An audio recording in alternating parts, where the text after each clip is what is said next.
তো শেষ হলো ৪৯তম আন্তর্জাতিক কলকাতা বইমেলা। এবারের বইমেলা নিয়ে যে আপডেটটা সামনে আসছে সেটা কিন্তু সত্যিই চোখে পড়ার মতো। গিল্ড কর্তৃপক্ষের দাবি অনুযায়ী এবছর বইমেলায় দর্শনার্থীর সংখ্যা ছিল প্রায় ৩২ লক্ষ।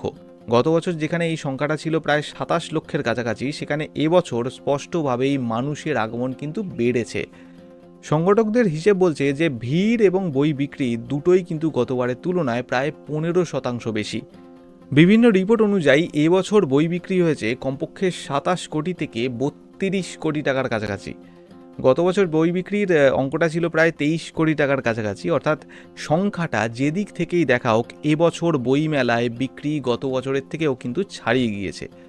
গিল্ডের বক্তব্য, এবছর মেলা চলাকালীন বেশ কয়েকটা ছুটির দিন পড়েছিল, আর তার সঙ্গে মেট্রো পরিষেবাও ভালোভাবে চালু ছিল। এই দুটো কারণেই বেশিরভাগ মানুষ মেলায় আসতে পেরেছেন বলেই তারা মনে করছেন।